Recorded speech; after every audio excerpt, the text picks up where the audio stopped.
Cave 53 here behind me is a cave that was not used for habitation, but certainly used for the depositing of documents, scrolls.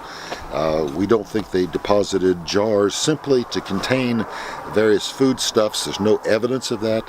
What we see is remains of jars that were taken out and broken in the process and pieces left behind.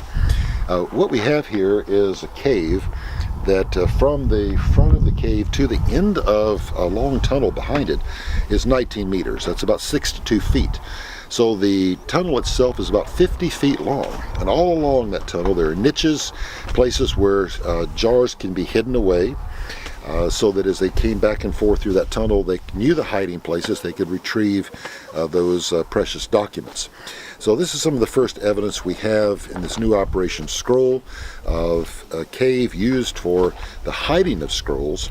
And even though we have not found scrolls here, we found the remains of things that held the scrolls. And that, of course, tells us a very important thing about the function of this site and of other sites related to it.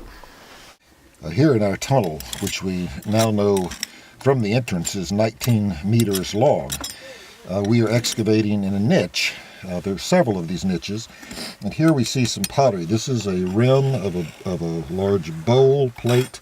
The stones have fallen on it in the past. There's stones underneath it here, and the result of 2,000 years of moisture and water and other things percolating down here fused this pottery to the stones. So it's going to be a bit of a job to extract this pottery, but when we do, we think it fits with some other pieces that we have. And it's continued evidence that these were deliberately placed in here in the past for the purpose of storing something. So these caves were used as repositories during the Second Temple period. This is the period of this pottery, same as that of the Qumran community.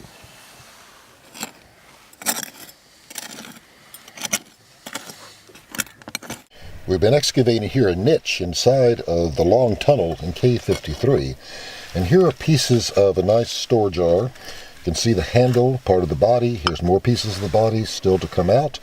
Here is a section of the contents of the jar. This was actually placed like this, so it molded whatever contents were in there. We're going to take that out, see what we can find.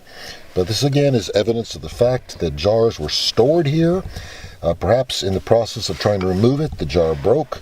They were more interested in the contents of the jar, maybe the scrolls, and therefore left these pieces behind. So this is a very exciting discovery here today, and will add to our knowledge of how these caves were used. And then there's this, and then there's this. Yeah, this one and this one is the same. Yeah, but see, this is, now we got part of a bowl.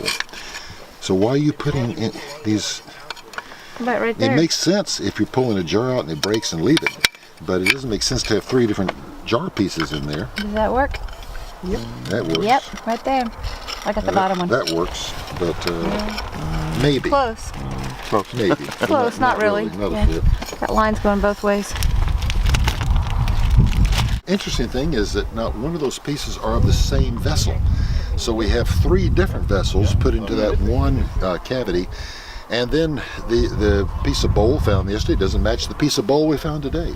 Wow. But it is important because these store jars were sealed with bowl lids, and that was very necessary for keeping the contents safe and secure. So if this was indeed a scroll jar, it would make sense to have that kind of bowl lid. And if for one reason or another things were broken in the process of removing them, they just stuffed these pieces back in there. They consider the scroll jars sacred, just like they did the contents. Really? And they were made for a special purpose. So that's probably why they left that behind in a secret niche, rather than trying to just throw it out to the wind. So, well, it's very similar to what you have found on the Qumran Plateau. They buried these plates and the things that they use for the ritual meals. They buried them because they considered them sacred. And they're doing the same thing here. In a sense, we don't see the bones and the meals and the things here. But the same attitude of things used for a sacred purpose cannot be used for a common purpose thereafter. So they would regard them that way. And the fact that we're finding 2 and 3 and multiple different potteries back here, which means they were deliberately placed back here. They were, no question about it. I think that when we look at the characteristics of these caves closest to the site of Qumran, that they are distinct because they were repositories for documents. They weren't residences, even hiding places.